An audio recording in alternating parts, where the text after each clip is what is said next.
Next tool bar को continue कर रहे हैं अपन। टूल बार के अंदर मैंने दो बटन प्लेस किए हैं यहाँ। टूल बार मतलब टूल स्ट्रिप कंट्रोल की बात हो रही है ये।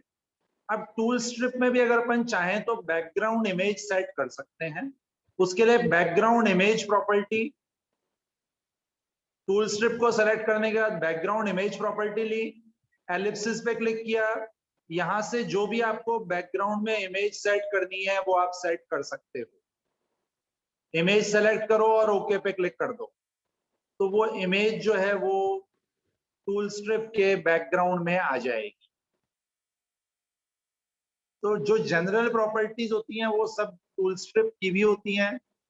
बैकग्राउंड इमेज का लेआउट कैसा चाहिए, टाइल्ड फॉर्मेट में चाहिए, सेंटर चाहिए, वो सब अपन सेट कर सकते हैं।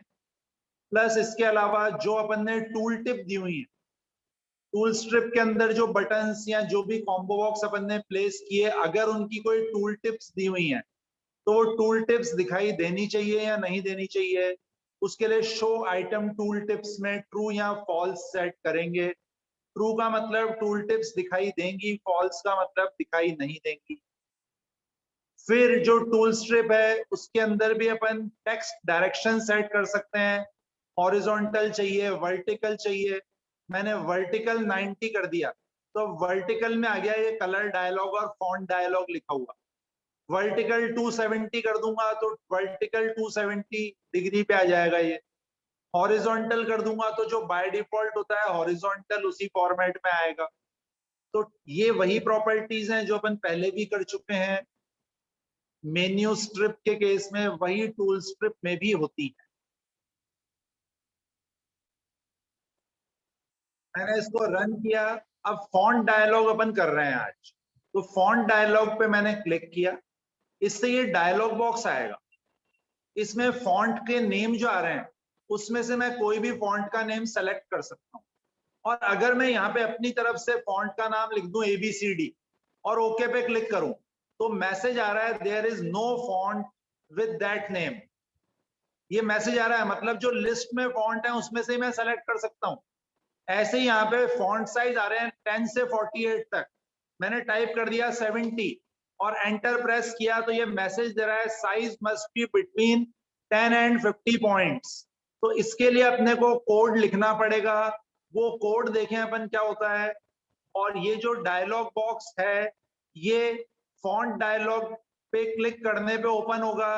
तो सबसे पहले मैंने यहां डिक्लेयर किया dim ANS as dialog result, dialog result type का वेरिएबल।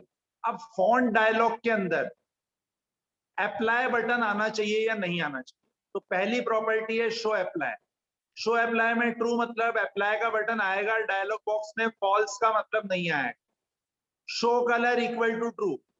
फॉन्ट डायलॉग बॉक्स में से कलर शो कर सकते हैं या नहीं कर सकते हैं, मतलब कलर के सिलेक्शन का ऑप्शन आए या नहीं आए। शो कलर में ट्रू मतलब कलर वाला ऑप्शन आएगा, फॉल्स मतलब नहीं आएगा। Font dialog dot show effects equal to true. जो इफेक्ट्स आते हैं स्ट्राइक आउट और अंडरलाइन वो आए या नहीं आए। मिन साइज इक्वल टू 10 मतलब मिनिमम फॉन्ट साइज 10 हो। मैक्स साइज इक्वल टू 50 मतलब मैक्सिमम फॉन्ट साइज 50 हो। Font must exist equal to true मतलब इनवैलिड फॉन्ट टाइप कर सके या नहीं कर सके। फॉन्ट मस्ट एग्जिस्ट ट्रू का मतलब इनवैलिड फॉन्ट टाइप नहीं कर सकते। अब मैं इन सबको कमेंट बना रहा हूं, सभी को मैंने कमेंट बना दिया।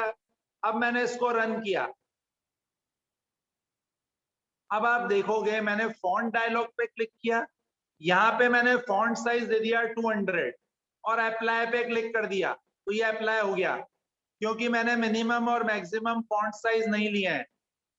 इफेक्ट्स तो अभी भी आ रहा है लेकिन कलर वाला गायब हो गया नीचे, यहां से कलर वाला गायब हो गया। अब कलर सेलेक्ट करने का ऑप्शन नहीं आ रहा है इसमें। और अप्लाई का बटन अभी भी आ रहा है, ओके कैंसिल के बटन भी आ रहे हैं। तो ये इसकी डिफॉल्ट सेटिंग है। अगर मैं यहाँ पे फॉन्ट का नाम दे देता हूं, अभी तो मैंने फॉन्ट साइज वापस सही कर दिया और इसको बोल्ड कर दिया। अब मैं फॉन्ट का नाम टाइप कर देता हूं ABCD और अप्लाई क्लिक करता हूं तो किसी भी तरह का एरर नहीं आया क्योंकि मैंने इस प्रॉपर्टी की वैल्यू सेट नहीं करी है। इस प्रॉपर्टी की वैल्यू अपन वापस देखें एक बार, तो सबसे पहले show color equal to true, इससे कलर वाला ऑप्शन आ जाएगा। शो अप्लाई तो बाय डिफॉल्ट ट्रू होता है, अगर मैं चाहूं अप्लाई का बटन नहीं आया तो इसको फॉल्स कर देंगे। शो इफेक्ट्स मतलब स्ट्राइक आउट और अंडरलाइन आए या नहीं आए। मिन साइज और मैक्स साइज मतलब मिनिमम और मैक्सिमम फॉन्ट साइज। और फॉन्ट मस्ट एग्जिस्ट मतलब इनवैलिड फॉन्ट टाइप कर सके या नहीं कर सके। अब इसके बाद मैंने फॉन्ट डायलॉग को शो किया। Font dialog 1 dot show dialog. User जिस भी बटन पे क्लिक करेगा उसकी इंफॉर्मेशन एएनएस में आ जाएगी। मैंने चेक किया एएनएस में अगर डायलॉग रिजल्ट डॉट ओके है तो फॉन्ट डायलॉग में जो भी फॉन्ट सेलेक्ट किया गया है वो टेक्स्ट बॉक्स के फॉन्ट पे अप्लाई हो जाएगा। फॉन्ट डायलॉग में जो भी कलर सेलेक्ट किया है वो टेक्स्ट बॉक्स के 4 कलर में अप्लाई हो जाएगा। कलर में एक बार वापस अप्लाई करके दिखाता हूं, इसको रन करके। अब आप देखोगे तो इसमें कलर आ गया क्योंकि मैंने शो कलर में ट्रू दिया है और फॉन्ट मैंने सेलेक्ट किया।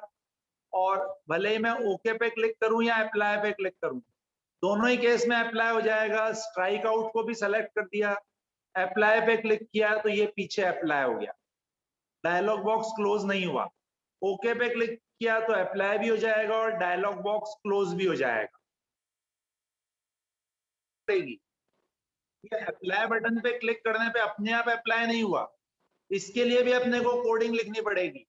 तो ये जो फॉन्ट डायलॉग नीचे दिख रहा है जो मैंने प्लेस किया है, इसमें इवेंट्स वाला जो बटन है उस पर क्लिक किया और इसमें अप्लाई इवेंट है, अप्लाई इवेंट पे डबल क्लिक किया तो ये कोडिंग ओपन हो गई फॉन्ट डायलॉग 1 के अप्लाई की।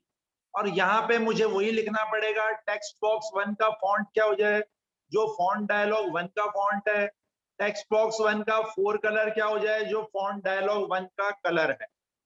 तो ओके बटन की कोडिंग अपन ने लिख दी, अप्लाई बटन की कोडिंग फॉन्ट डायलॉग के अप्लाई इवेंट पे लिखी जाती है। नेक्स्ट अपन डिस्कस कर रहे हैं ओपन फाइल डायलॉग। तो ये मैंने एक फॉर्म बनाया, इसमें आपको टूल बॉक्स के अंदर से क्या लेना है, फॉन्ट डायलॉग और कलर डायलॉग तो अपन कर चुके हैं। डायलॉग्स की कैटेगरी में दिखेगा आपको ओपन फाइल डायलॉग, उस पर डबल क्लिक करेंगे तो ये नीचे यहाँ आ गया ओपन फाइल डायलॉग। इसका नाम है ओपन फाइल डायलॉग 1। जब अपन फाइल में जाके ओपन पे क्लिक करते हैं तो वो जो डायलॉग बॉक्स सामने आता है वो इसके थ्रू आएगा। तो इसके लिए जो मैंने फॉर्म डिजाइन किया है उस फॉर्म के अंदर मैंने एक पिक्चर बॉक्स कंट्रोल प्लेस किया है जिसमें मैं पिक्चर डिस्प्ले करूंगा। ये पिक्चर बॉक्स कंट्रोल है। एक ओपन बटन है जिसका नाम बीटीएन ओपन है। एक लिस्ट बॉक्स है जिसका नाम है लिस्ट बॉक्स 1 और एक मल्टी ओपन बटन है जिसका नाम है बीटीएन मल्टी ओपन। और ऊपर एक लेबल है सेलेक्टेड फाइल्स आर। इसको मैंने रन किया, पहले अपन इफेक्ट देखें क्या हो रहा है। ओपन बटन पे क्लिक किया तो ये बाय डिफॉल्ट सी ड्राइव में इमेजेस फोल्डर आ रहा है। यहाँ ये अपन ने सेट किया है कोडिंग के थ्रू। यहां से जो भी इमेज मैं सेलेक्ट करूंगा और ओपन पे क्लिक करूंगा वो पिक्चर बॉक्स में डिस्प्ले हो जाएगी। वापस ओपन बटन पे क्लिक किया, ये डायलॉग बॉक्स आया, इसकी टाइटल बार में लिखा हुआ है सेलेक्ट पिक्चर। अब मैं जो भी पिक्चर सेलेक्ट करूंगा और उसके बाद ओपन पे क्लिक करूंगा तो ये पिक्चर बॉक्स में आएगी। मल्टी ओपन पे क्लिक किया मैंने तो यहां से मैं मल्टीपल फाइल सेलेक्ट कर सकता हूं कंट्रोल का प्रेस करके। और ओपन पे क्लिक करूंगा तो उन सब फाइल के नेम इस लिस्ट बॉक्स में आ गए। इसका मतलब डायलॉग बॉक्स के अंदर एक फाइल भी सेलेक्ट की जा सकती है और एक से ज्यादा भी सेलेक्ट की जा सकती है। अब ये किस तरह से वर्क होगा ये अपन कोडिंग के थ्रू देखें। मल्टीपल सेलेक्ट किए हुई हैं तो उस केस में जो फर्स्ट वाली है वो इमेज आ रही है, जबकि इसके अंदर जितनी भी इमेजेस सेलेक्ट है सेकंड बटन पे क्लिक करने पे वो सारी लिस्ट बॉक्स में आ रही हैं। अब मैंने ओपन बटन पे क्लिक किया। अब आप लोग ध्यान से देखना, सबसे पहले तो ऊपर टाइटल बार में आ रहा है सेलेक्ट पिक्चर। फिर सी ड्राइव में इमेजेस फोल्डर बाय डिफॉल्ट आ रहा है, इमेजेस आ रही हैं यहाँ पे, और इधर फाइल्स ऑफ टाइप, ये आप ध्यान से देखो, files of type, files of type में लिखा हुआ आ रहा है जेपीजी फाइल्स।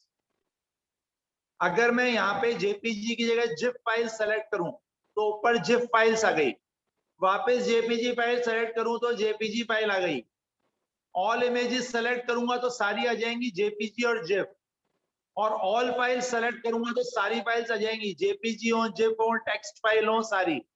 तो ये फिल्टर होता है, यहां से अपन फिल्टर कर सकते हैं, जेपीजी फाइल चाहिए, जिप फाइल चाहिए, सारी इमेजेस चाहिए, या सारी फाइल्स चाहिए, ये सब अपने को कोडिंग से सेट करना पड़ेगा। अब अपन इसकी कोडिंग देखें, ओपन बटन पे डबल,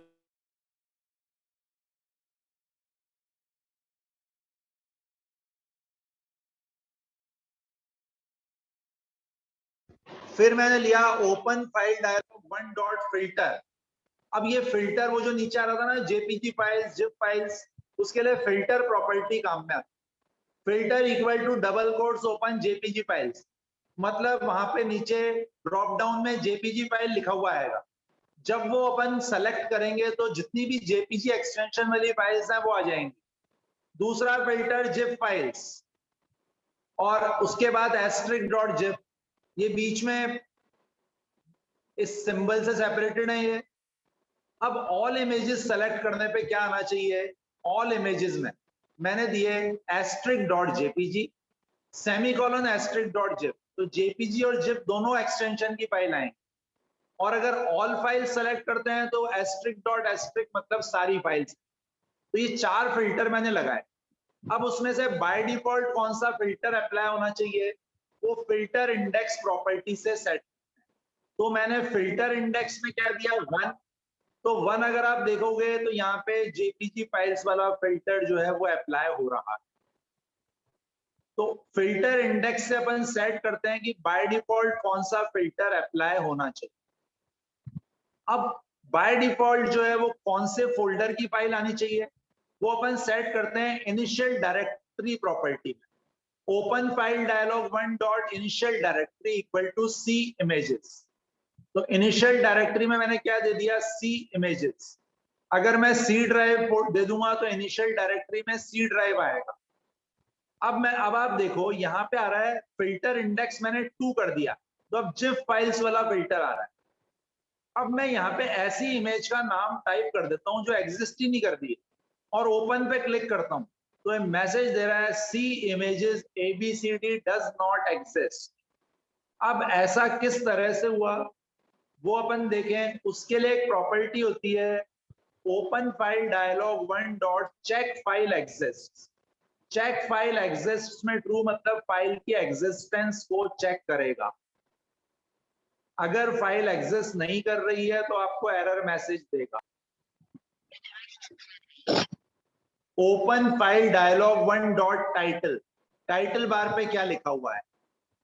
फिर मैंने दिया open file dialog one dot show dialog, इससे डायलॉग बॉक्स शो होगा और डी में इंफॉर्मेशन आ जाएगी कौन से बटन पे क्लिक किया।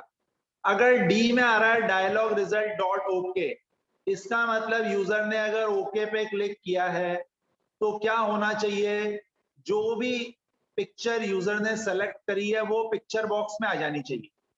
तो open file dialog one dot file name, open file dialogue की प्रॉपर्टी होती है फाइल नेम, जो भी मैंने फाइल सेलेक्ट करी वहां वो उसका नाम और पाथ इसमें स्टोर हो जाएगा। इमेज डॉट फ्रॉम फाइल को मैंने वो नाम और पाथ पास किया, उससे जो इमेज होगी वो पिक्चर बॉक्स के इमेज में डिस्प्ले हो जाएगी। एक चीज आप ये समझ लो ध्यान से कि ये जो फिल्टर प्रॉपर्टी होती है इसमें जो पहली चीज होती है वो तो नीचे डिस्प्ले होती है, जब उसको सेलेक्ट करते हैं तो जो दूसरे में अपन ने एक्सटेंशन दिए वो डिस्प्ले होते हैं, फिर तीसरे नंबर पे जो दिया हुआ है वो डिस्प्ले होता है, चौथे नंबर पे जो दिया हुआ है वो उस एक्सटेंशन की फाइल्स आ जाती हैं जब अपन इसको सेलेक्ट करेंगे तो मतलब ऑड नंबर वाले जो ऑड पोजीशन वाले हैं 1 3 5 वो तो नीचे डिस्प्ले होंगे, और ये जो अपन ने दिए हुए हैं ये एक्चुअली एक्सटेंशन, और ये सेपरेट किससे होते हैं, सिंबल्स।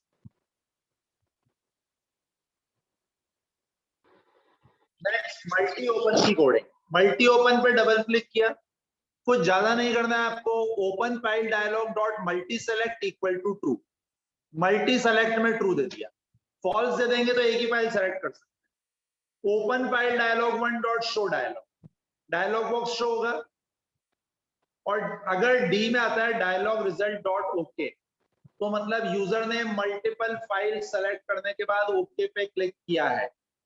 तो अब मुझे क्या करना है, जितनी भी फाइल्स यूजर ने सेलेक्ट करी है उन सबके नाम और पाथ आ जाने चाहिए list box.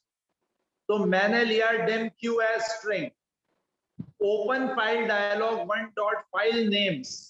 File names property में स्टोर होंगे सारे फाइल के नेम्स। और ये जो फाइल नेम्स प्रॉपर्टी है इसको अपन ने किस में असाइन कर दिया है, क्यू में। क्यू का टाइप क्या है, एरे। और ये जो अपनी फाइल नेम्स प्रॉपर्टी दिख रही है इसका टाइप भी है स्ट्रिंग एरे। तो क्यू नाम की एरे में सारे फाइल नेम आ जाएंगे सेलेक्टेड बन। फिर मैंने लूप चलाया, एल बाउंड ऑफ क्यू से यू बाउंड ऑफ क्यू तक, क्यू ऑफ आई को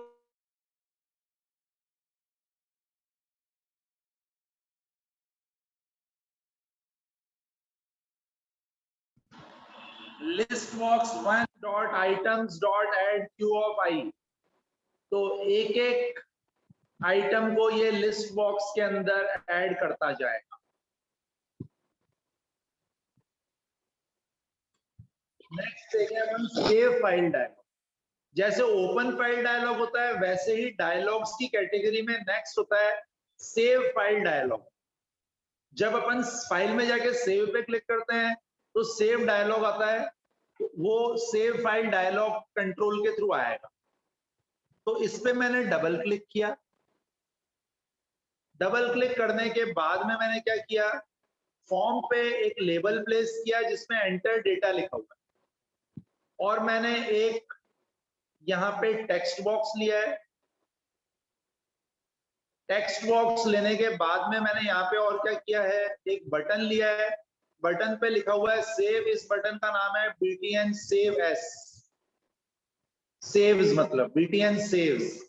और ये जो मैंने टेक्स्ट बॉक्स लिया है ये नॉर्मल टेक्स्ट बॉक्स नहीं है। ये किस तरह का टेक्स्ट बॉक्स है, rich text box. Rich text box आपके सिलेबस में नहीं है। रिच टेक्स्ट बॉक्स कंट्रोल यहाँ आपको दिखेगा रेडियो बटन के नीचे। रिच टेक्स्ट बॉक्स के अंदर अपन टेक्स्ट के पार्ट पे भी फॉर्मेटिंग अप्लाई कर सकते हैं। टेक्स्ट बॉक्स में तो क्या होता है, पूरी फॉर्मेटिंग एक जैसी रहती है। रिच टेक्स्ट बॉक्स टेक्स्ट के पार्ट पे भी फॉर्मेटिंग अप्लाई कर सकते हैं, जैसी वर्ड पैड में होती है कि आधा टेक्स्ट बोल्ड दिखे आधा इटैलिक दिखे, जबकि नोटपैड में तो स्टाइल पूरे पे अप्लाई होता है। ऐसे ही आधे का कलर अलग हो बाकी आधे का कलर अलग हो, वो रिच टेक्स्ट बॉक्स में पॉसिबल है। ये जो रिच टेक्स्ट बॉक्स मैंने यहाँ प्लेस किया है इसका नाम है रिच टेक्स्ट बॉक्स 1। अब ये सेव बटन है। सेव बटन पे मुझे क्या करना है, यूजर ने जो भी रिच टेक्स्ट बॉक्स में लिखा है वो एक फाइल के अंदर सेव हो जाना चाहिए। और उस फाइल का नाम जो है वो यूजर देगा सेव डायलॉग बॉक्स डिस्प्ले होने के बाद। अब पहले मैं इस प्रोग्राम को रन करता हूं जिससे आपको इसका इफेक्ट पता लगे क्या होगा।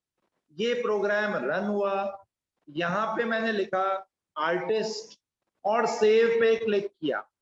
सेव पे क्लिक करते ही ये सेव डायलॉग बॉक्स सामने आ गया। इसमें टाइटल बार पे लिखा हुआ आ रहा है specify file name for saving. By default C drive में इमेजेस फोल्डर सेलेक्टेड आ रहा है। और यहाँ पे नीचे सेव एज टाइप में क्या आ रहा है, टेक्स्ट फाइल्स। इसके अलावा और भी फिल्टर लगाए हैं मैंने इसमें, रिच टेक्स्ट फाइल्स और ऑल टेक्स्ट फाइल्स। यहाँ पे टेक्स्ट फाइल्स ही है। यहाँ मैं फाइल का नाम टाइप करूंगा। फाइल का नाम दिया मैंने ABC और सेव पे क्लिक किया। तो ये मेरे को मैसेज दे रहा है file C images abc.txt does not exist, do you want to create it. मैंने यस पे क्लिक किया तो इस नाम की फाइल बन जाएगी और जो रिच टेक्स्ट बॉक्स में डेटा लिखा हुआ है वो उस फाइल के अंदर सेव हो जाएगा। इसके कोड में कोई बहुत ज्यादा चेंज नहीं है पिछले वाले से। सबसे पहले तो save file dialog one dot initial directory, मतलब बाय डिफॉल्ट कौन से फोल्डर का पाथ आना चाहिए। फिल्टर अप्लाई किया मैंने, text files asterisk dot TXT, rich text files asterisk dot RTF और all text files asterisk dot RTF semicolon asterisk dot TXT. तो बिल्कुल वैसा ही फिल्टर जैसा अपन ने इमेजेस में दिया था वैसा ही इसमें दिया। Save file dialog dot filter index equal to 1, by default कौन सा फिल्टर अप्लाई होना चाहिए। डॉट टाइटल इक्वल टू जो भी आपको फाइल डायलॉग का टाइटल देना है। Dot default TXT equal to TXT. Default TXT मतलब डिफॉल्ट एक्सटेंशन। जब अपन वर्ड के अंदर एबीसी लिख के सेव करते हैं तो अपने आप उसमें एक्सटेंशन लग जाता है, डॉक या डॉक एक्स। नोटपैड में अपने आप टीएक्सटी लग जाता है, पेंट ब्रश में अपने आप बीएमपी लग जाता है। वैसे ही जब मैं सेव करूं तो बाय डिफॉल्ट कौन सा एक्सटेंशन लगना चाहिए फाइल के साथ में, वो अपन स्पेसिफाई करते हैं डिफॉल्ट ईएक्सटी प्रॉपर्टी, मतलब डिफॉल्ट एक्सटेंशन फाइल का जो अपने आप फाइल के साथ में अटैच हो जाए। मैं चाहता हूं कि अगर फाइल पहले से बनी हुई नहीं है तो कंफर्मेशन ले आपको फाइल क्रिएट करनी है या नहीं करनी है। उसके लिए save file dialog dot create prompt equal to true, मतलब नई फाइल क्रिएट हो जाए। नई फाइल क्रिएट करने के लिए आपसे पूछेगा पहले। फिर save file dialog one dot show dialog, इससे सेव फाइल डायलॉग शो हो जाएगा और जिस भी बटन पे क्लिक किया उसकी इंफॉर्मेशन डी में आएगी। अगर डी में डायलॉग रिजल्ट डॉट ओके आया है, इसका मतलब अपने को क्या करना है, सेव करना है जो भी रिच टेक्स्ट बॉक्स में लिखा हुआ है उसको उस फाइल में। तो rich text box one dot save file, rich text box का प्री डिफाइंड मेथड होता है save file. Save file method के दो आर्ग्यूमेंट होते हैं। पहला आर्ग्यूमेंट होता है कौन सी फाइल में सेव करना है, तो मैंने यहां पास किया save file dialog dot file name. जो भी सेव फाइल डायलॉग में फाइल सेलेक्ट करी थी, फाइल का नाम जो टाइप करा था उसमें सेव होगा। और दूसरा आर्ग्यूमेंट फॉर्मेट, कि आपको उसमें किस फॉर्मेट में सेव करना है, प्लेन टेक्स्ट फॉर्मेट में सेव करना है या फॉर्मेटिंग के साथ में अगर सेव करना है तो रिच टेक्स्ट फॉर्मेट में सेव होगा। रिच टेक्स्ट बॉक्स आपके सिलेबस में नहीं है, ये तो मुझे आपको सिर्फ ये डायलॉग का यूज बताना था इसलिए मैंने आपको यहां बताया। तो सेव फाइल मेथड पहला आर्ग्यूमेंट कौन सी फाइल में डेटा सेव करना है रिच टेक्स्ट बॉक्स में जो लिखा हुआ है। दूसरा आर्ग्यूमेंट डेटा का फॉर्मेट क्या होना चाहिए। सी ड्राइव में जो इमेजेस फोल्डर को मैंने ओपन किया उसमें एबीसी नाम की फाइल के अंदर आर्टिस्ट आपको लिखा हुआ दिखेगा जो अपन ने रिच टेक्स्ट बॉक्स में लिखा था। तो इस तरह से जो जब भी सेव फाइल डायलॉग सामने आएगा, जो भी आपने फाइल का नाम टाइप किया उस फाइल में रिच टेक्स्ट बॉक्स का डेटा सेव हो। नेक्स्ट है प्रिंट डायलॉग। आप सब ने प्रिंटिंग करी हुई है, प्रिंटिंग से रिलेटेड जो भी वर्क होता है वो किसके थ्रू होता है, प्रिंट डायलॉग का यूज करें। अब जैसे आप यहां देखो मैंने एक फॉर्म लिया है उस पर एक प्रिंट बटन प्लेस किया और मैंने क्या प्लेस किया, दो कंपोनेंट्स और प्लेस किए हैं। एक तो प्रिंट डायलॉग कंपोनेंट, ये आपको दिखेगा प्रिंटिंग कैटेगरी में। एक तो प्रिंट डायलॉग और दूसरा प्रिंट डॉक्यूमेंट, ये दो चीजें मैंने इसमें प्लेस करी। प्रिंट डायलॉग का नाम है प्रिंट डायलॉग 1, प्रिंट डॉक्यूमेंट का नाम है प्रिंट डॉक्यूमेंट 1। अब प्रिंट पे क्लिक करने पे ये डायलॉग बॉक्स ओपन होगा। तो अपन इसको पहले रन करते हैं। रन करने पे आपको इसका इफेक्ट पता लगेगा। मैंने प्रिंट पे क्लिक किया, ये सामने प्रिंट डायलॉग आ गया। प्रिंट डायलॉग को लेके आने के लिए अपन ने प्रिंट डायलॉग कंपोनेंट लिया।